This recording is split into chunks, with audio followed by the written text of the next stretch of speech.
Hey guys, welcome back to the channel. Perhaps you watched my previous video where I talked about 4 mistakes that Indian English learners tend to make while speaking. In this video, I will talk about 6 more mistakes that I have seen learners make while they speak in English. For those of you who are new to this channel, hi, I'm Nilanjan and I warmly welcome you here. In this video, we will look at these mistakes. If you are interested in any particular one, you can check the description for timestamps, as in where that particular mistake starts. Let me give you a sentence. I can be able to cook. Can you spot the error in this sentence and how should it be written? The sentence can be written in 2 ways if you want to follow rules of grammar. One is I can cook and the other is I am able to cook. Can is a modal verb that shows ability to do something. For example, if you say, I can write, it means you are able to write. You have the ability to write. Similarly, if you say, I am able to cook, it means you have the ability to cook. Now, if you say, I can be able to do something, it does not make sense and it is grammatically incorrect because you are saying the same thing twice. Can, which shows ability, and then saying be able to, which also shows ability. That is the mistake that you should keep in mind and not repeat. If you want to talk about future ability, you can say, I will be able to do something or somebody will be able to do something. Whereas, if you want to talk about past ability, you can say, I could do something or somebody could do something or I was able to do something. Let me give you another sentence. I am unable to cope up with the pressure at work. Can you tell me what's wrong about this sentence? Perhaps this was a little more difficult. You see, the correct way of saying this is I am unable to cope with the pressure at work. The mistake here is saying cope up with. You should instead say cope with. This is a mistake that I have been seeing right from my school days. Try to remember that it is cope with and not cope up with, and try to incorporate that in your speaking and also writing. Let me tell you a little bit of a story. At home, we have this washing machine that we had purchased in 2014. It's out of warranty, and one of the components has broken down. So I called the customer service the other day and I was talking to the customer service representative when he asked me, Sir, what is your good name? Using the expression good name is a very Indian English thing. Asking somebody for their good name doesn't make much sense because when you ask somebody for their good name, it implies that they have a bad name. The reason this mistake exists is because people translate from Hindi or Bengali or some other language. Every language is different. And in Hindi, for example, we say, Aapka shubh naam kya hai? Shubh naam, which is good name, if you translate it literally. Similarly, in Bengali, we say, Apna shubho naam ki. Shubho naam again translates to good name in English. And this problem arises because of this literal translation.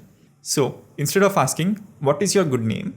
You should ask, what is your name? Or what is your first and last name? Let me give you another sentence. I just finished work and I am going to home now. Can you spot the error in this sentence? It should not be going to home. It should be going home. The reason learners make this mistake is because they assume that home is a noun. And in this sentence, home is the object of the sentence, which could not be further from the truth. In this very sentence, home acts as an adverb of place to be exact. And before an adverb of place, you should not use a preposition such as to. Here is the dictionary entry of home as an adverb, and this screenshot is from the Oxford Learners Dictionaries. With all that said, if the sentence talks about my home, your home, any particular person's home, before that we should use the preposition to. For example, I am going to my home He went to his home. She went to her father's home.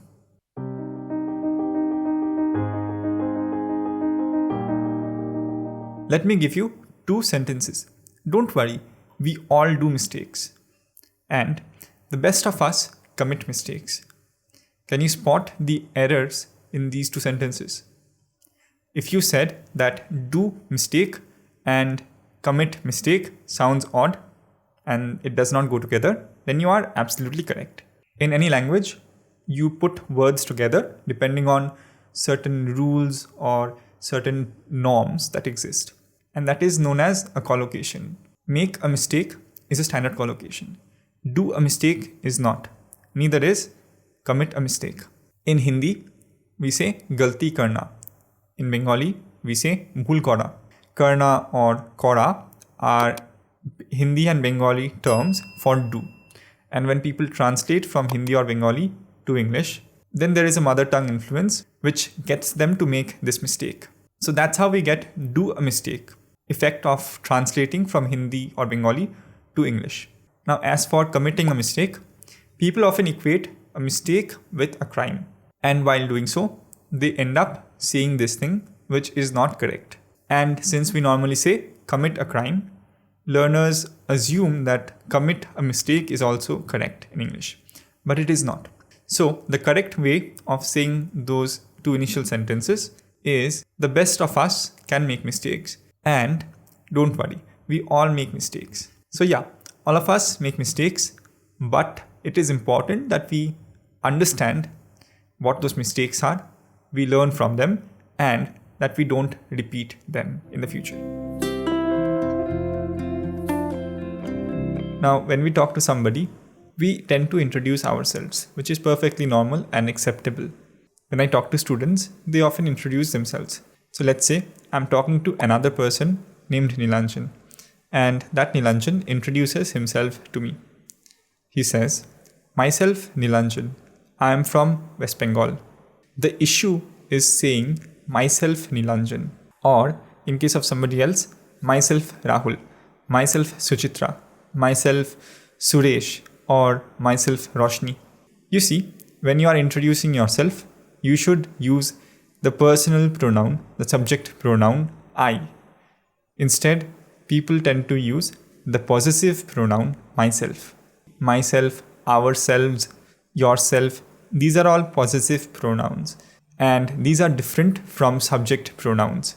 Instead of saying myself Nilanjan, the person should say I am Nilanjan, or my name is Nilanjan, or this is Nilanjan. Alright folks, that is it for this video. How many of these did you know were actually mistakes? Did you make any of them?